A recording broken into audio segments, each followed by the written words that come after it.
अस्सलाम वालेकुम बच्चे, कैसे हैं सब लोग? होप सो सब ठीक होंगे। आज हम फर्स्ट ईयर की फिजिक्स चैप्टर 7 के एक्सरसाइज के शॉर्ट क्वेश्चंस करेंगे। कहते हैं फर्स्ट शॉर्ट क्वेश्चन है, name to characteristics of a simple harmonic motion के दो खसूसियात बताओ सिंपल हार्मोनिक मोशन की। हमारे पास ना ये सिंपल हार्मोनिक मोशन का फार्मूला होता है a is equal to minus omega square x, जिसमें ये मतलब एक्सेलरेशन का मतलब है वो किस चीज़ के ऊपर डिपेंड कर रहा होता है, एक्स डिस्प्लेसमेंट को बोलते हैं। तो हमें ये पता चल रहा है कि जो एक्सेलरेशन है वो किस चीज़ के ऊपर डिपेंड कर रहा है, डिस्प्लेसमेंट पे। और दूसरा नेगेटिव साइन का मतलब होता है एक्सेलरेशन हमेशा मीन पोजीशन की तरफ होगा। तो आप इस इक्वेशन को याद रख लेना, तो आप इसकी दो खसूसियात बता सकते हो कि सबसे पहले कि जो रीस्टोरिंग फोर्स होती है, एक्सेलरेशन होता है, वो हमेशा किसकी तरफ होता है, मीन पोजीशन। नेगेटिव साइन का मतलब है मीन पोजीशन की तरफ। दूसरा जो एक्सेलरेशन होता है वो ऑलवेज डायरेक्टली प्रोपोर्शनल होता है टू द डिस्प्लेसमेंट, कि उस बॉडी ने डिस्प्लेसमेंट कितना किया हुआ है मीन पोजीशन से। तीसरा कहते हैं अगर कोई ऑब्जेक्ट सिंपल हार्मोनिक मोशन देगा ना, तो उसकी टोटल एनर्जी हमेशा कंजर्व रहती है, मतलब वो चेंज नहीं होती। कहते हैं dust frequency depends on the amplitude of simple harmonic motion. कहते नहीं ये फ्रिक्वेंसी जो होती है वो एम्पलीट्यूड के ऊपर डिपेंड नहीं करती। अगर आप पेंडुलम की फ्रिक्वेंसी का फार्मूला देखें, ये आता है मैस स्प्रिंग सिस्टम की फार्मूला होता है फ्रिक्वेंसी का, ये होता है। अब इसमें या इस फार्मूले में कहीं एम्पलीट्यूड का कोई सिंबल नजर आ रहा है? नहीं। तो इसका मतलब है ये डिपेंड नहीं करती एम्पलीट्यूड पे, इंडिपेंडेंट होती है। कहते हैं आप कोई आइडियल सिंपल पेंडुलम रियलाइज कर सकते हो, देख सकते हो? कहते नहीं, हम नहीं देख सकते, रियलाइज भी नहीं किया जा सकता। क्यों? क्योंकि आइडियल सिंपल पेंडुलम के अकॉर्डिंगली कहते हैं जो पेंडुलम होता है उसके साथ जो मैस अटैच किया जाता है वो पॉइंटलेस होता है, मतलब उसका मैस होता ही नहीं है, पॉइंट की तरह होता है। और इनएक्सटेंसिबल स्ट्रिंग, और जो स्ट्रिंग होता है उसकी जो लेंथ है वो भी चेंज नहीं होती। आप बस यूनिवर्स में कोई सी भी चीज़ हो उसका कोई ना कोई मास लास्ट में होता है। तो हम कहते हैं ये पॉसिबल नहीं है कि आप आइडियल सिंपल पेंडुलम लें। सिंपल पेंडुलम में होता है कि किसी किस्म की फ्रिक्शन ना हो, आपके पास जो आप बोब ले रहे होते हो उसका मैस भी ना हो, मतलब पॉइंट मैस हो। पेंडुलम ये यहाँ पे वैसे शो भी किया हुआ है कि ये पेंडुलम होता है, ये बोब होता है। कहते हैं आइडियल सिंपल पेंडुलम क्या होगा, ये जो मैस है ना ये पॉइंट मैस होगा, मतलब इसका मैस होगा ही नहीं। और ये जो स्ट्रिंग आपने ली हुई ये एक्सटेंसिबल है, तो कहते हैं ऐसा पॉसिबल नहीं। कहते हैं what is the total distance travel by an object moving simple harmonic motion in a time equal to its period if its amplitude capital है। कि ये एक सिंपल पेंडुलम है, इसका जो एम्पलीट्यूड है वो ए है। तो आप बताओ अगर इसका एम्पलीट्यूड ए है तो आप बताओ ये एक कंप्लीट टाइम पीरियड में या साइकिल में कितना डिस्प्लेसमेंट ट्रैवल करेगा।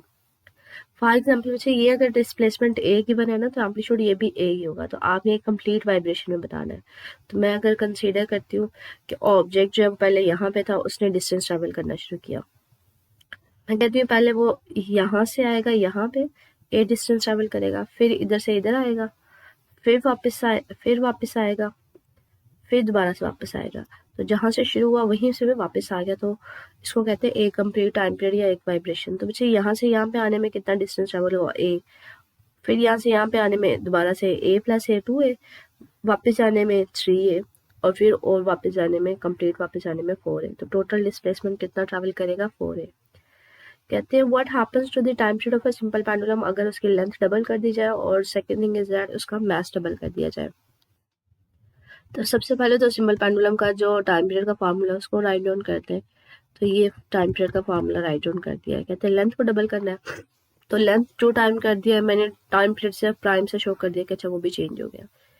अंडर रूट 2 को कॉमन ले लो तो बाकी क्या बचेगा, 2 pi under root L over g. ये तो ओरिजिनल टाइम पीरियड नहीं था, तो जो नया टाइम पीरियड जो लेंथ को डबल करने से आएगा वो ओरिजिनल टाइम पीरियड का अंडर रूट 2 टाइम्स बढ़ जाएगा। अब इस टाइम पीरियड के फार्मूले में मैथ्स तो है ही नहीं, तो इसका मतलब है टाइम पीरियड मैथ्स के ऊपर डिपेंड नहीं करता। नेक्स्ट शॉर्ट क्वेश्चन कहते हैं एक्सेलरेशन जो है सिंपल हार्मोनिक मोशन का वो कांस्टेंट ही रहता है या फिर वो कभी जीरो भी होता है, एक्सप्लेन करो। कहते हैं वो कांस्टेंट नहीं रहता। जो सिंपल हार्मोनिक मोशन का एक्सेलरेशन होता है वो ये होता है माइनस ओमेगा स्क्वायर एक्स, मतलब डिस्प्लेसमेंट के ऊपर डिपेंड कर रहा होता है। ओमेगा स्क्वायर बच्चे कांस्टेंट होता है, तो एक्सेलरेशन किसके ऊपर डिपेंड करता है, डिस्प्लेसमेंट के ऊपर। अगर ऑब्जेक्ट डिस्प्लेसमेंट ही नहीं करेगा, मतलब मेन पोजीशन पे होगा, रेस्ट पे होगा, फिर तो उसका एक्सेलरेशन भी जीरो होगा, तो इसलिए एक्सेलरेशन जीरो हो सकता है। कहते हैं what is mean by phase angle, does it define the angle between maximum displacement and driving force. Phase angle पता है क्या होता है मुझे, ये आप यूजुअली डिस्प्लेसमेंट का फार्मूला लिखते हो, x is equal to x not sine theta. ये जो थीटा होता है ना, इसको फेज एंगल बोलते हैं। अगर मैं थीटा यहाँ पे 90 ले लूँ तो एक्स किसके इक्वल आ जाएगा, एक्स नॉट के इक्वल आ जाएगा। अगर थीटा 0 ले लूँ तो एक्स किसके इक्वल आ जाएगा, 0 के इक्वल आ जाएगा। तो आप थीटा की वैल्यू चेंज करते जाओगे ना, तो डिस्प्लेसमेंट चेंज होता जाएगा। तो बेसिकली हम कहते हैं जो एंगल जो आपको डिस्प्लेसमेंट दे और बताए डायरेक्शन। फॉर एग्जाम्पल बच्चे यहाँ पे मैं लेती हूँ 270, तो ये -1 होगा, -1 इसके साथ मल्टीप्लाई करोगे तो -x0 आ जाएगा। मतलब ये आपको थीटा बताएगा पहली बात के डिस्प्लेसमेंट कितना है, और ये भी बताएगा कब पॉजिटिव है कब नेगेटिव है, डायरेक्शन बताएगा। तो उसको हम नाम देते हैं फेज एंगल का।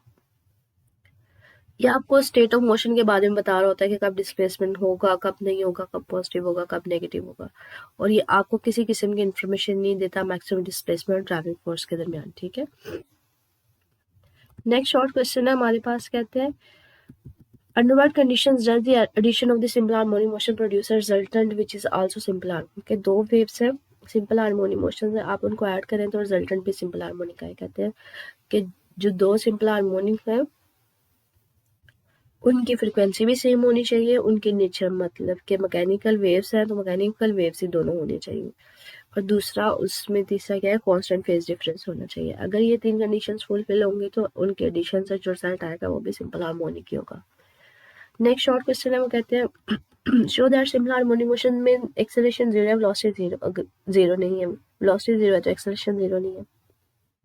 इस चीज़ को प्रूव करते हैं मुझे, ये वेलोसिटी का फार्मूला होता है, ये एक्सेलरेशन का फार्मूला होता है। एक्सेलरेशन ये ओमेगा स्क्वायर कांस्टेंट होता है, ये डिस्प्लेसमेंट होता है, ये भी हमारे पास एम्पलीट्यूड माइनस डिस्प्लेसमेंट होता है। कहते हैं मेन पोजीशन में पता है क्या होता है, डिस्प्लेसमेंट तो 0 होता है, तो जहां जहां पे इन दोनों क्वेश्चंस में एक्स लिखा है वहां पे 0 कर दो। तो यहाँ पे एक्स की जगह 0 कर दिया तो एक्सेलरेशन 0 हो गया, यहाँ पे इसकी जगह 0 कर दिया, 0 करेंगे तो ये बाकी क्या बनेगा, omega x square, x square under root से खत्म हो जाएगा तो ओमेगा एक्स आ जाएगा। अब ये देखिए मेन पोजीशन पे वेलोसिटी 0 नहीं है लेकिन एक्सेलरेशन 0 होगी। अब एक्सट्रीम का मतलब क्या होता है, मैक्सिमम एम्पलीट्यूड। तो एक्स जहाँ पे लिखा इसकी जगह एक्स नॉट लिख दो, तो एक्सेलरेशन में ओमेगा स्क्वायर एक्स नॉट का स्क्वायर आ जाएगा, ओमेगा स्क्वायर एक्स नॉट आ जाएगा। ठीक है, और यहाँ पे मुझे यहाँ पे स्क्वायर नहीं आएगा, ये मिस्टेकनली लिखा गया, और यहाँ पे x की जगह भी x नॉट लिख दिया तो x not minus x not 0 हो जाएगा। तो यहाँ पे वेलोसिटी 0 एक्सेलरेशन 0 नहीं है, तो ये आपने जस्टिफाई कर दिया। नेक्स्ट शॉर्ट क्वेश्चन है, कहते हैं in relation to simple harmonic motion equation को एक्सप्लेन करो। मतलब ये क्वेश्चन है, इसे बताओ कौन कौन सी चीज क्या है। ये आपके पास जो है ना, हमारे पास इक्वेशन में ये जो लेफ्ट साइड पे है ये डिस्प्लेसमेंट है, इंस्टेंटेनियस डिस्प्लेसमेंट है। ये जो पहली टर्म होती है इसको एम्पलीट्यूड बोल देते हैं। तो ये जो ओवरऑल हमारे पास ये वाली फाई होता है इसको इनिशियल एंगल बोलते हैं, इनिशियल फेज एंगल बोलते हैं। ये जो होता है हमारे पास इसको फेज एंगल। तो आपने सिर्फ क्वेश्चन में बताया कि कौन सी टर्म क्या चीज़ है, displacement, amplitude, initial phase angle और फेज एंगल। और इस क्वेश्चन में हमारे पास क्या है, ये एक्सेलरेशन है, ये डिस्प्लेसमेंट है, नेगेटिव का मतलब है टूवर्ड्स मीन पोजीशन, ये एंगुलर फ्रिक्वेंसी है। तो ये सिंपल शॉर्ट क्वेश्चन है, सिर्फ और सिर्फ आपने क्वेश्चन में बताना है कि ये चीज़ क्या है, ये चीज़ क्या है, तो ये आप बतानी चाहिए। नेक्स्ट शॉर्ट क्वेश्चन है, कहते हैं आप बताओ एक्सप्लेन करो relation between total energy, potential energy, kinetic energy of oscillating body. ठीक है, फॉर एग्जांपल आप पेंडुलम की एग्जांपल ले लो कि एक पेंडुलम है वो ऑसिलेट कर रहा है, आगे पीछे मूव ऑन कर रहा है। ठीक है, आप बताओ इसकी पोटेंशियल एनर्जी क्या होगी, काइनेटिक एनर्जी क्या होगी, कहाँ पे कितनी होगी। कहते हैं जो कोई भी ऑसिलेटिंग बॉडी होती है ना, उसका टोटल जो एनर्जी होती है वो क्या होती है, कांस्टेंट होती है। ये तो बात हो गई। अब ये पेंडुलम क्या है, मीन पोजीशन पे मतलब रेस्ट पे है, तो इसकी सारी की सारी एनर्जी किस फॉर्म में होगी, काइनेटिक एनर्जी में। मीन पोजीशन पे याद रखिएगा काइनेटिक एनर्जी कौन सी होती है, सॉरी काइनेटिक एनर्जी होती है। लेकिन अगर मैं इसको उठा के कहीं ऊपर हाइट पे ले जाऊँ, मतलब डिस्प्लेस करवा दूँ, यहाँ पे ले जाऊँ, तो इसको कहते हैं एक्सट्रीम पोजीशन पे। एक्सट्रीम पोजीशन पे उसकी कौन सी एनर्जी होती है, पोटेंशियल एनर्जी।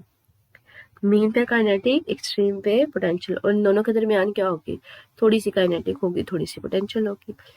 कहते हैं एक्सप्लेन करें some common phenomena in resonance in which resonance plays an important role. Resonance का मतलब होता है जब किसी ऑब्जेक्ट की जो वाइब्रेशनल जो फ्रिक्वेंसी है ना वो आपके नेचुरल फ्रिक्वेंसी के साथ मैच कर जाती है। तो सबसे पहले इसको कहते हैं जो ट्यूनिंग ऑफ रेडियो आता है। ये रेजोनेंस के टॉपिक में ना आपने उसकी एप्लीकेशंस पढ़ी हुई हैं कि जब आप नोब घुमा रहे होते हैं ना रेडियो सेट के, जो साइड पे बटन्स लगे होते हैं, तो आप क्या कर रहे होते हो, उसकी फ्रिक्वेंसी चेंज कर रहे होते हो इलेक्ट्रिकल सर्किट से, मतलब उस रेडियो सेट के। और जब वो फ्रिक्वेंसी जो होती है रेडियो वेव्स के इक्वल हो जाती है, जो कोई भी स्टेशन जो है वो ट्रांसमिट कर रहा होता है, तो हम कहते हैं अब्जॉर्प्शन मैक्सिमम होती है, हमें आवाज़ सुनाई मैक्सिमम सुनाई देती है। इसी तरह से कहते हैं झूले की एग्जाम्पल की आप लोग अक्सर स्विंग झूले को बोलते हैं कि आप जो है कॉन्टिन्यूसली अगर पीछे से स्विंग को फोर्स अप्लाई कर रहे हो, तो धक्का दे रहे हो, कोई बच्चा झूला झूल रहा है और आप उसको पीछे से बार बार पुश कर रहे हो, पीरियोडिक फोर्स दे रहे हो, तो एक टाइम ऐसा आता है जो आपकी पीरियोडिक फोर्स की फ्रिक्वेंसी है ना वो नेचुरल फ्रिक्वेंसी विंग की इक्वल हो जाती है। तो वहाँ पे मैक्सिमम अब्जॉर्प्शन होगी और एम्पलीट्यूड जो है ना वो मैक्सिमम होगा, मतलब झूला काफ़ी ज़्यादा ऊपर जाएगा। कहते हैं आपके पास मैस स्प्रिंग सिस्टम है, उसको वर्टिकली हैंग किया गया है, ऑसिलेशंस जो है ना स्टॉप हो जाती है। क्यों? कहते हैं वो स्टॉप होती है क्योंकि वहाँ पे डैम्पिंग होती है। डैम्पिंग क्या होती है कि हमारे पास जब भी कोई ऑब्जेक्ट जो है ना वो वाइब्रेट करता है या ऑसिलेट कर रहा होता है, तो अपनी एनर्जी लॉस कर रहा होता है जब वो वर्क कर रहा होता है फ्रिक्शनल फोर्सेज होती है ना अगेंस्ट द एनवायरमेंट पार्टिकल्स।